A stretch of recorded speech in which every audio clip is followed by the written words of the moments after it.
Good morning friends. इसके just पहले वाले लेक्चर में हमने क्या देखा था, यूनिट 5 को पूरा का पूरा कवर कर लिया था। यूनिट 5 में जो भी आपको प्रॉब्लम है प्लेलिस्ट में जाइए, वहाँ पे उसका प्रॉब्लम मैंने करवा रखा है, उस प्रॉब्लम को आप जाके कर लीजिए।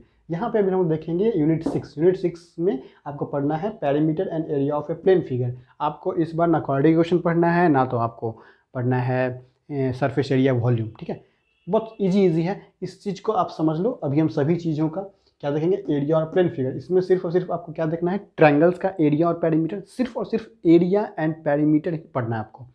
ट्रायंगल्स का एरिया देखना है, पेरीमीटर देखना है। रेक्टेंगल का डेट मीन्स की क्वाड्रिलेटरल का देखना है, मतलब रेक्टेंगल का मतलब हो गया आपका क्या, पैराग्राम्स, रेक्टेंगल, स्क्वायर, ट्रेपीजियम, रोम्बस, सब का सब एरिया और पेरीमीटर देखना है। ठीक है, आइसोसेलेस ट्रायंगल का देखना है, इक्विलेटरल ट्रायंगल का देखना है, हीरोन्स फार्मूला क्या होता है और पेरीमीटर देखना है क्या होता है। ठीक है, आइए समझते हैं हम लोग। सबसे पहले तो बात करते हैं हम लोग कि पेरीमीटर क्या होता है। तो पेरीमीटर कुछ नहीं होता है। पेरीमीटर का मतलब कोई भी अगर क्लोज्ड फिगर है, कितना भी क्लोज्ड फिगर है, मान लो ये 2 3 1 4 ये 5 ये 6, सब के सब का लंबाई दिया हुआ है, तो सब के सब को अगर ऐड कर दोगे ना, वही उसका पेरीमीटर होता है। पेरीमीटर का मतलब है कि द लेंथ ऑफ बाउंड्री, इसको पेरीमीटर कहेंगे। सबको सब ऐड कर दो। अगर सर्किल की पेरीमीटर की बात करोगे तो इसका जो ये वाला है उसी को पेरीमीटर कहेंगे। डेट मीन्स इसका जो पेरीमीटर है वो 2πr है। अगर मान लेते हैं कि इसका पेरीमीटर बोलोगे तो ये L है, ये L है, ये B है, ये B है, तो पेरीमीटर क्या हो जाएगा भाई, इन सबको ऐड कर दो। मतलब कोई भी एक 2D सरफेस जिसका सरफेस को सिर्फ ऐड कर दोगे वही उसका पेरीमीटर हो जाएगा। क्लियर है? बस कैसा भी फिगर हो जाए, इसको कहते हैं हम लोग पेरीमीटर। तो हमें पढ़ना क्या है पेरीमीटर में, इसमें पढ़ना है आपको हीरोन्स फार्मूला। सबसे पहले तो आते हैं ट्रायंगल्स के ऊपर। ठीक है, चलिए देखिए ट्रायंगल्स के ऊपर आएंगे तो क्या होता है ट्रायंगल्स। सबसे पहले तो हम बात करते हैं पेरीमीटर क्या होता है, हम समझ गए।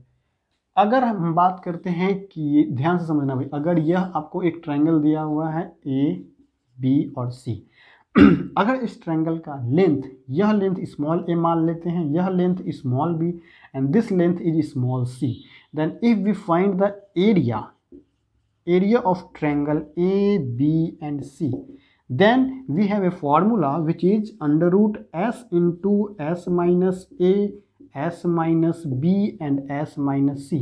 यही आपका एरिया फॉर्मूला होता है। वेयर s क्या होता है, एस को कहेंगे हम सेमी पेरीमीटर। सेमी पेरीमीटर, ठीक है। सेमी पेरीमीटर का मतलब क्या हो गया, सबसे पहले तो पेरीमीटर निकाल लो, तो a प्लस बी प्लस सी, यही तो पेरीमीटर होगा। This plus this plus this, और कह रहा है सेमी, सेमी का मतलब 2, तो बटा 2, तो s की वैल्यू ये हो जाएगी। क्लियर है? और यही हो गया एक। जैसे मान लेते हैं अगर इसकी वैल्यू 1 है, इसकी वैल्यू 2 है, इसकी वैल्यू 3 है। ठीक है, चलो तो अगर हम मान लेते हैं कि हमें एरिया निकालना है, इसका पूरा का पूरा एरिया निकालना है, तो एरिया कैसे निकालेंगे भाई, एरिया ऐसे निकालेंगे। पहले एस निकालेंगे। एस क्या होता है, a plus B plus C by 2, तो 1 plus 2 plus 3 by 2, that means 3 3 6 6 by 2 is equal to 3 units. या सेंटीमीटर बोलो या मीटर बोलो, जो भी क्वेश्चन में दिया रहे, ये एस की वैल्यू आ गई। जैसे ही एस की वैल्यू आ गई तो हम एरिया निकाल सकते हैं। एरिया क्या होता है, एस, एस मतलब 3 इंटू एस माइनस ए मतलब एस माइनस 1, तो 3 माइनस 1 कितना, 2 हो जाएगा। फिर एस माइनस बी कितना हो जाएगा, कहाँ गया, एस माइनस बी 2 हो जाएगा, एस माइनस बी 3 माइनस 2 1 हो जाएगा। उसके बाद 3 माइनस 3 कितना हो जाएगा, 0 हो जाएगा। तो इसका एरिया 0 हो जाएगा। 0 का मतलब कि यह लाइन इसके ऊपर कंसाइड करेगा। ठीक है, ये ऑब्जेक्टिव में आपके पूछा हुआ था कि अगर किसी ट्रायंगल का लेंथ 1 सेंटीमीटर 2 सेंटीमीटर और 3 सेंटीमीटर है तो बताइए वह कैसा ट्रायंगल है, कोलिनियर है, नॉन कोलिनियर है, क्या है, उसका एरिया एग्जिस्ट करेगा नहीं करेगा, तो उसका एरिया एग्जिस्ट नहीं करेगा। यही मैं कहना समझाना चाहता हूँ। ठीक है, तो ये ऑब्जेक्ट से, खैर वैसे हम प्रॉब्लम करवाएंगे, आपको सब समझ में आ जाएगा, कॉन्सेप्ट से समझो क्या चीज़ें हैं। अब मान लो कि 1 नहीं कर दे, इसको हम 4 कर दें। ठीक है, इसको हम चलो 3 कर देते हैं। अगर 3 कर दिया 3 से 8 आ जाएगा। 8 का मतलब 8 का मतलब ये हो जाएगा आपको 4। ठीक, ये क्या हो जाएगा 8। अब यहाँ पे क्या करोगे, अब जो है एरिया, अब वो एरिया क्या हो जाएगा 4 इंटू 4 माइनस 2 मतलब क्या 2, 4 माइनस 3 क्या 1, 4 माइनस 3 क्या 1, तो 4 दूनी 8 अंडर रूट 8, यही आपका आंसर हो जाएगा। क्लियर है? तो मतलब कहने का अगर हमारे पास साइड दिया हुआ है तो हम एरिया निकाल ले सकते हैं, यही इसके कहने का मतलब है, बस और कुछ नहीं है। तो हमने अभी क्या देखा, हीरोन्स फॉर्मूला को कवर कर लिया। क्लियर है? चलिए आगे चलते हैं इसके ऊपर हम लोग।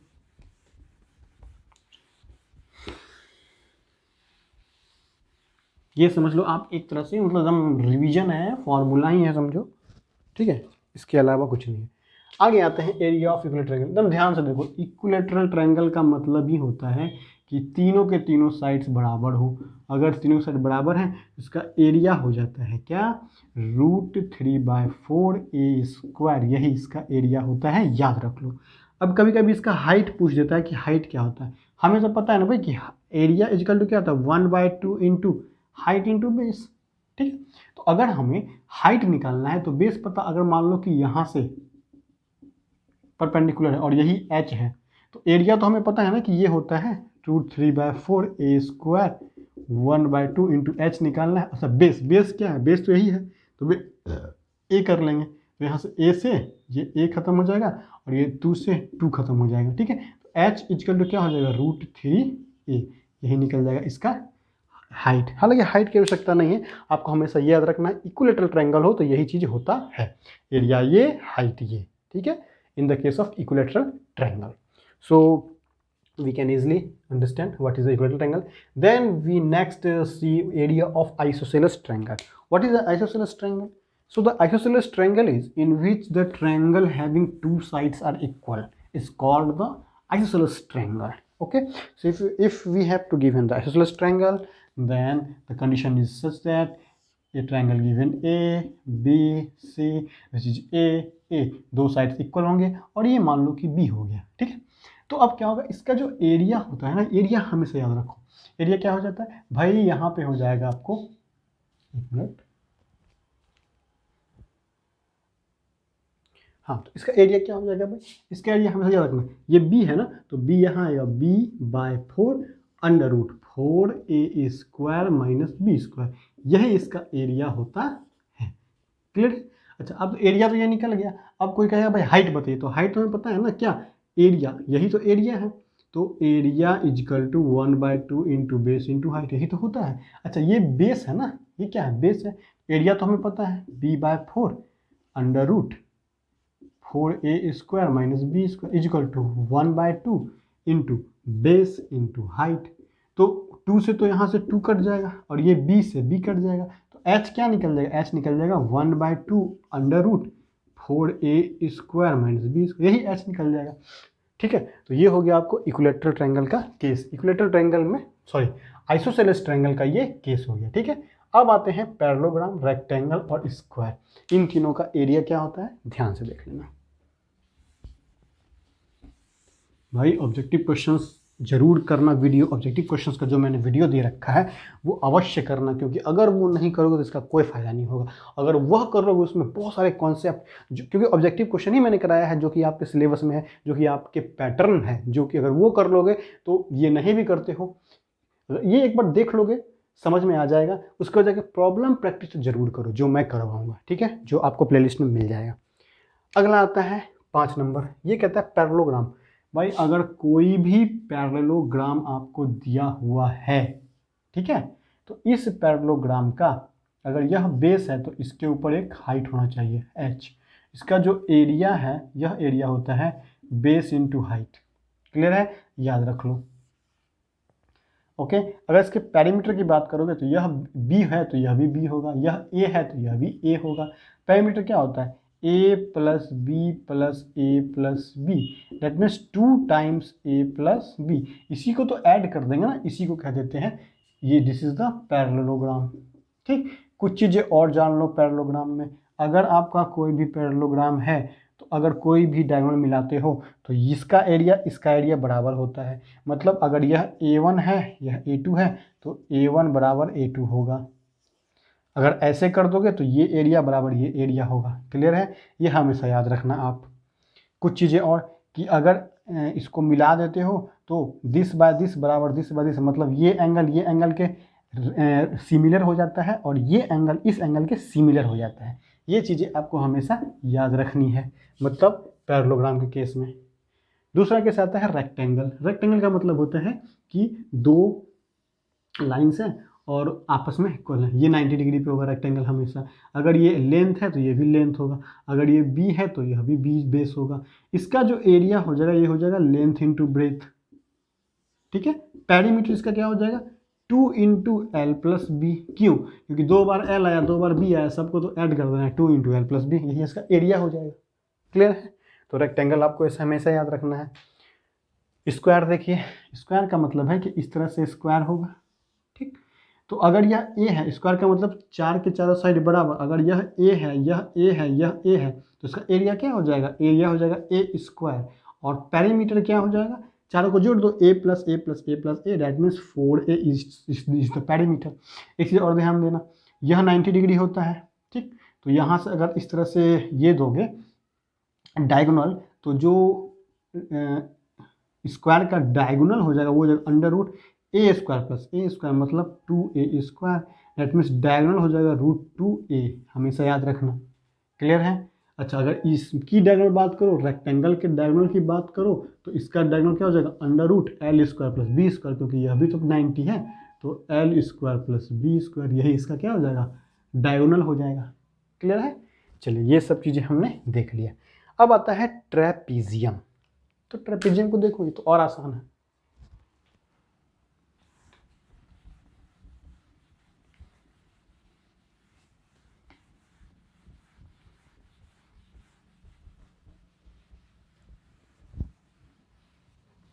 देखिए ट्रेपीजियम क्या होता है। ट्रेपीजियम क्या होता है भाई, एक ट्रेपीजियम होता है कि दो साइड्स पैरेलल होंगे, दो साइड्स नॉन पैरेलल होंगे। अगर यह साइड्स पैरेलल हैं तो अगर मान लेते हैं कि इसका एरिया निकालना है, ठीक है, अगर ये इसकी लेंथ ए है, इसकी लेंथ बी है, तो हमें क्या करना है कि इन दोनों के बीच में एक हाइट एच को फाइंड आउट करना है। एरिया क्या होता है, एरिया होता है 1/2 into base into 1/2 into height into sum of two parallel sides, मतलब दिस बाय दिस, मतलब ए प्लस बी। एकदम शॉर्ट में ये याद रखो। क्लियर है। बस यही चीज़ें आपको याद रखनी है।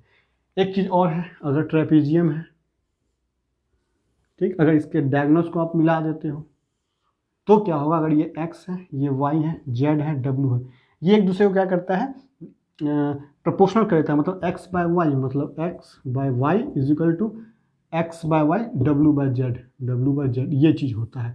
ठीक है, हमेशा याद रखना ये चीज़ को। जितना भी चीज़ें मैं बता रहा हूँ ना, ये सब के सब ऑब्जेक्टिव में पूछा हुआ है। एग्जाम किताब खोल के देखोगे या सैम्पल पेपर देखोगे, इसका एकदम इसी का यूज है। ठीक है, और जो प्लेलिस्ट में जाओगे वहाँ पे जब प्रॉब्लम्स आप बनाओगे तब आपको इसका यूज समझ में आएगा। भाई ये सब मैं ये जो मैं बता रहा हूँ क्यों बता रहा हूँ, क्योंकि इसका यूज है आपका, इसलिए मैं बता रहा हूँ। ठीक है, कोई भी चीज़ें ऐसा नहीं है जो मैं फालतू बता रहा हूँ, और कोई भी चीज़ें ऐसा नहीं है जो मैं एक्स्ट्रा बता रहा हूँ जो कि आपके एग्जामिनेशन में ना आए, वही बताऊँगा जो आपके एग्जामिनेशन में आएगा। ठीक है, और ये बात तभी आपको रियलाइज होगी जब एग्जाम देके आओगे ना, तब आपको रियलाइज होगा। ठीक है जी, मान लो एक बार में आपको नहीं समझ में आता है, 2 बार देखो इस वीडियो को, 3 बार भी देखो, 4 बार वीडियो देखो। इसलिए तो मैं छोटा छोटा वीडियो बना रहा हूँ ना, ताकि आप बार बार इस वीडियो को देखो।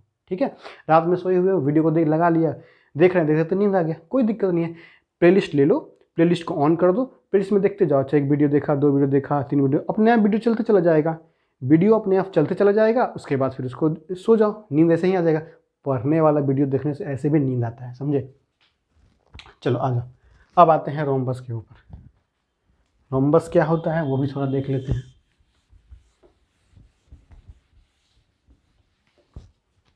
आइए,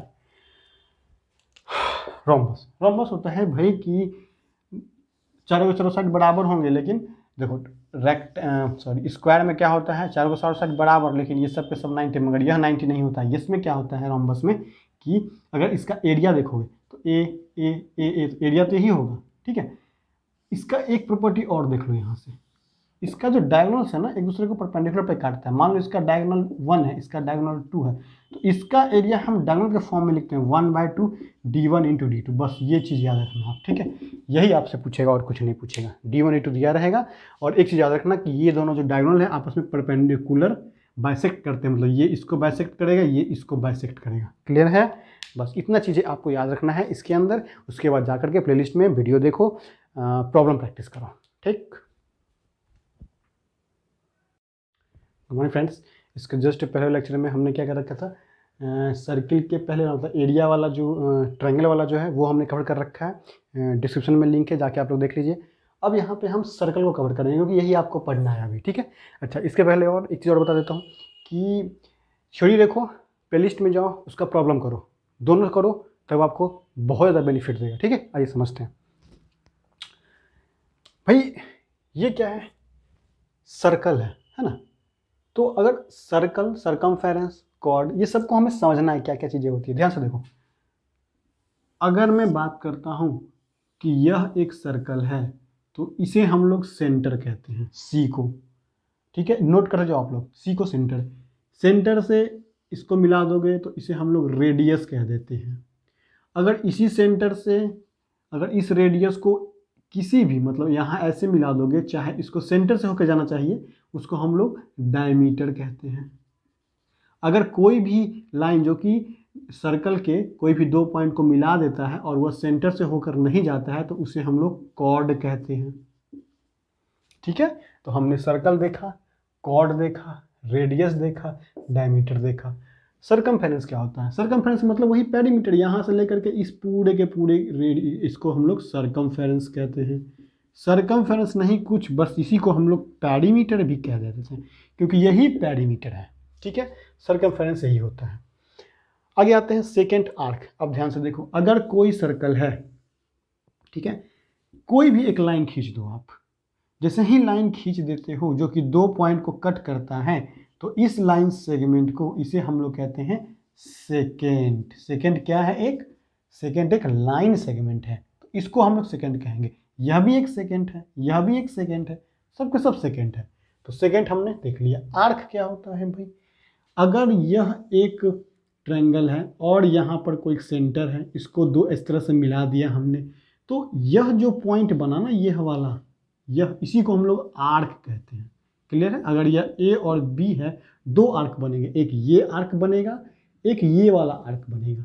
इसे हम लोग माइनर आर्क बोलते हैं, इसे हम लोग मेजर आर्क बोलते हैं।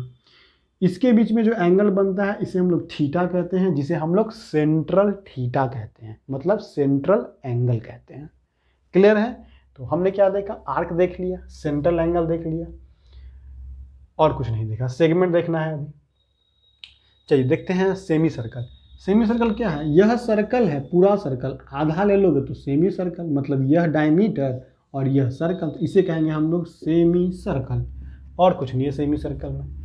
सेगमेंट, सेगमेंट क्या होता है, यह ट्रायंगल, सॉरी, यह एक सर्कल है और सेगमेंट, सेगमेंट मतलब अगर हम सेकेंड से इस तरह से खींच दें और ये ए और बी है तो दो भागों में बांटेगा, एक ये वाला भाग, एक ये वाला भाग। तो दो भागों में जो बांटता है सेकेंड, तो उस दो भागों को हम कहते हैं segment. This is the segment. चूंकि यह छोटा है तो इसको माइनर सेगमेंट, चूंकि यह बड़ा है तो इसको मेजर सेगमेंट कहते हैं।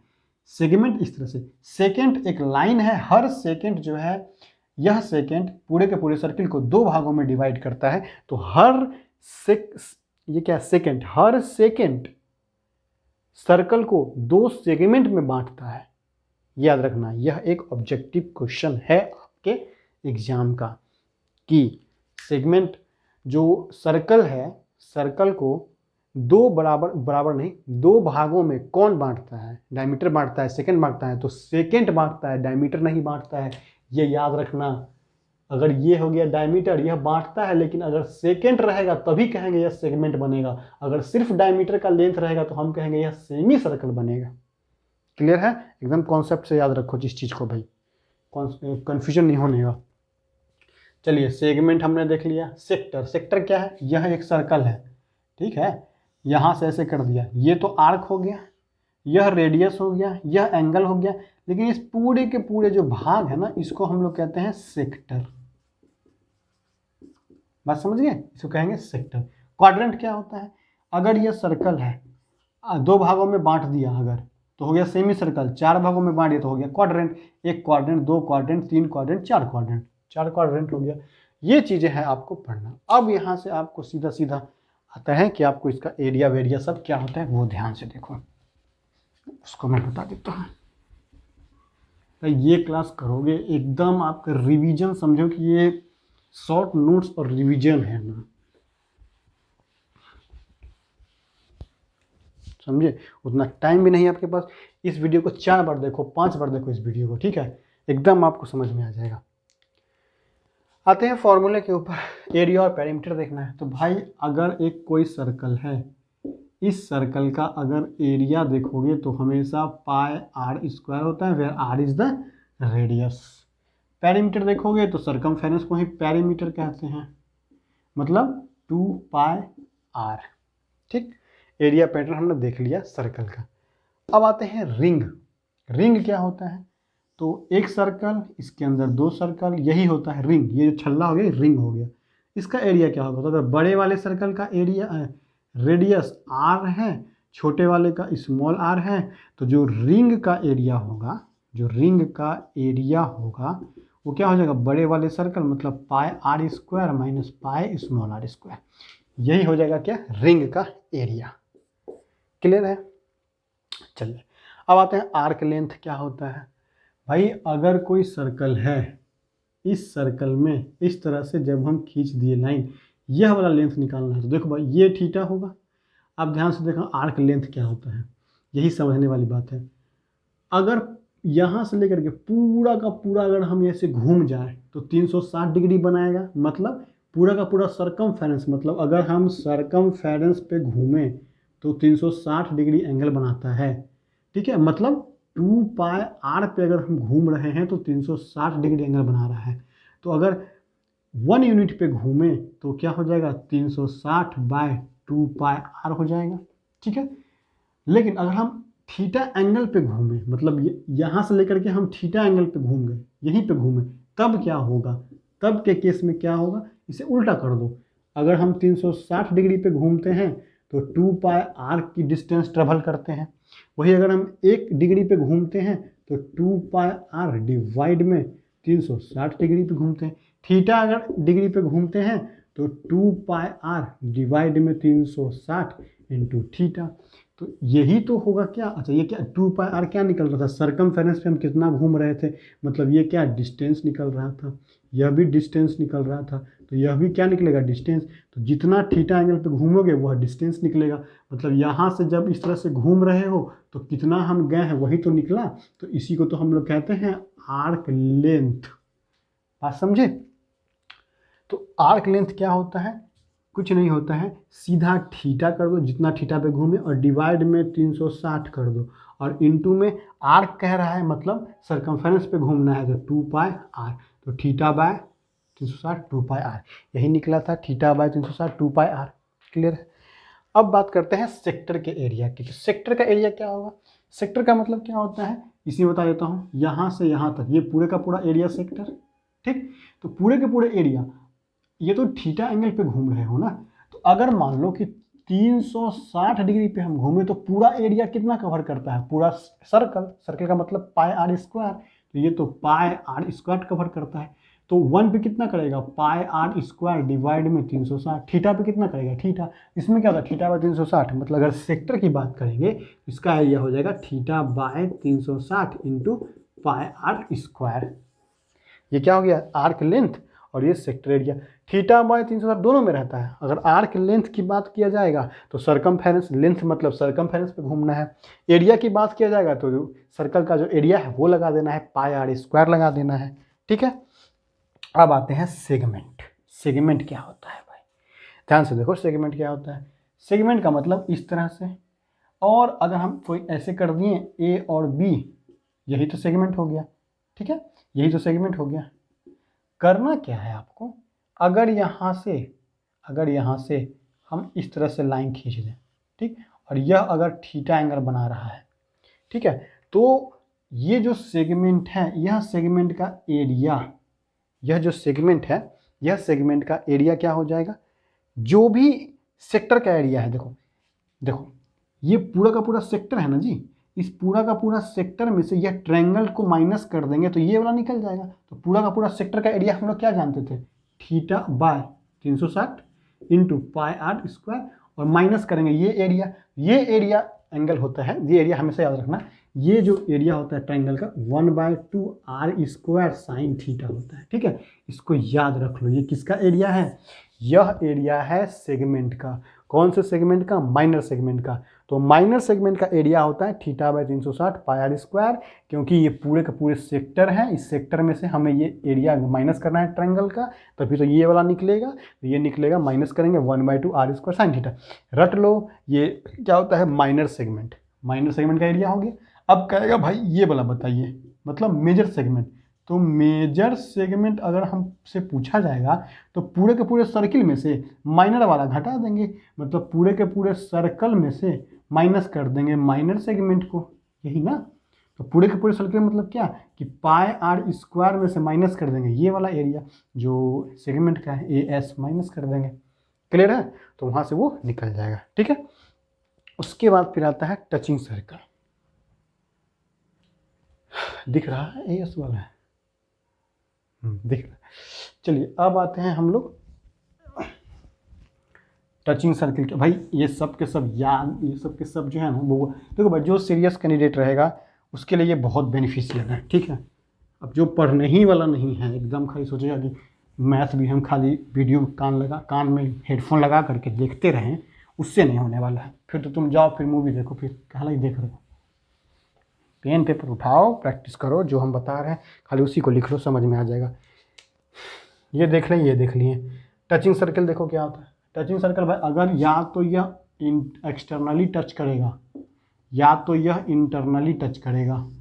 तो अगर इंटरनली टच करता है, ये C1 ये C2, ध्यान से देखना, अगर यहाँ है तो ये पूरा का पूरा कैपिटल R होगा और ये स्मॉल ये R होगा। तो हम कहते हैं कि डिस्टेंस बिटवीन टू सेंटर, कहने का मतलब कि C1 C2 क्या हो जाएगा, पूरा में से छोटे वाले घटा देंगे तो ये निकल जाएगा, मतलब कैपिटल R में से स्मॉल r हो जाएगा। यही कॉन्सेप्ट है। अगर एक्सटर्नली टच है तो ये कैपिटल R, ये स्मॉल r और ये C1 C2। तो जो C1 C2 की वैल्यू है वो क्या हो जाएगा, स्मॉल r और कैपिटल R को ऐड कर दोगे। यही आपको खाली देखना है। रेवोल्यूशन, ये क्या है, रेवोल्यूशन क्या है भाई, देखो ध्यान से। अगर कोई पहिया है, ये क्वेश्चन पूछेगा इससे, आप जा करके प्लेलिस्ट में ज़रूर देखना न्यूमेरिकल्स का जो वीडियो है, ठीक है, सब समझ में आएगा। ये पहिया है, अगर यहाँ से इस तरफ से अगर घूमते घूमते घूमते घूमते फिर से ये इस तरफ से आ जाए, पूरा का पूरा सरकमफेरेंस क्या करेगा, कवर कर लेगा। मतलब एक बार चक्कर लगाने में पूरा का पूरा सरकमफेरेंस जितना है उतना डिस्टेंस वो ट्रेवल कर लेगा, ठीक है। तो कहने का मतलब है कि अगर यह एक पहिया है और अगर यह घूम रहा है तो यहाँ से पूरा का पूरा घूमेगा, अगर ऐसे करके तो घूमते घूमते अगर यहाँ आएगा, तुम्हें नहीं लगता ये जो डिस्टेंस इसने ट्रेवल किया है यह इसके सरकमफेरेंस के बराबर है। तो सरकमफेरेंस से क्या हो जाता है, डिस्टेंस हो जाता है। क्लियर है, बस यही याद रखना है। मतलब एक बार जो मूव किया तो रेवोल्यूशन उसी को कहते हैं कि कितने बार ये मूव कर रहा है। मान लेते हैं कि 10 मीटर डिस्टेंस में इसको मूव करना है, कितने बार घूमेगा। तो रेडियस अगर 2 का है तो इसका सरकमफेरेंस निकाल दो, 2πr, मतलब यह इसका सरकमफेरेंस है। और 10 मीटर डिस्टेंस है तो कितने बार मूव करेगा, तो 10 मीटर, जैसे मान लो कि यहाँ से यहाँ तक ये 10 मीटर है और सरकमफेरेंस इसका 2 दिया हुआ है, तो ये यहाँ से यहाँ तक कितने बार मूव करेगा, एक बार मूव करेगा तो 2 चल रहा है, फिर एक बार मूव करेगा फिर 2 चल रहा है, तो 1 2 3 कितने बार, 5 बार मूव करेगा ना। इसी क्या किया हमने, 10 को डिवाइड कर दिया 2πr से। तो जितना डिस्टेंस ट्रेवल करना है, जो उसका सरकमफेरेंस है, उसको खाली डिवाइड कर दो, उतना रेवोल्यूशन, रेवोल्यूशन का मतलब कि नंबर ऑफ रोटेशन, कितने बार वो घूमेगा, वही बताता है, ठीक है। वो चीज़ें को हम लोग रेवोल्यूशन में पढ़ते हैं। इसका क्वेश्चन मैंने कराया है, प्लेलिस्ट में जाइए, वीडियो देखिए, हर के हर आपको वीडियो मिल जाएगा। बहुत इंटरेस्टिंग वीडियो है, ठीक है। इंटरेस्टिंग का मतलब कॉन्सेप्चुअल भी है और आपको एकदम कन्फर्म याद हो जाएगा ये सब चीज़ें, ठीक है भाई। पढ़ने का तरीका ये है, ये देख लो, बस खाली ऐसे वीडियो देख कर देखो मत, इसको देखो, पेपर लो, कुर्सी टेबल पे बैठो और मैंने जो बताया उसको वीडियो पॉज करो, फिर उसको अपने से बनाओ। अच्छा ऐसा सर ने कहा, ऐसा कहा, ऐसे ऐसे होता है पढ़ाई, ठीक है। ऐसे नहीं कि बस देखते रह गए, ले उससे कुछ नहीं होने वाला है। चलिए ठीक है, ये खत्म हो गया आपका। प्लेलिस्ट में जाइए, वीडियो देखिए, कोई भी अगर डाउट हो कमेंट में पूछिए, क्लियर है। लेकिन इसके बाद इसका प्रॉब्लम जरूर करिए, जो आपको प्लेलिस्ट में मिल जाएगा। हर वीडियो में मैं ये बात कहता हूँ, हर वीडियो का, हर सेक्शन का, हर यूनिट का आपको वीडियो, किस चीज़ का वीडियो, तो प्रॉब्लम प्रैक्टिस का, वो चीज़ आप जाकर प्लेलिस्ट में ज़रूर देखिए। चलिए, थैंक यू।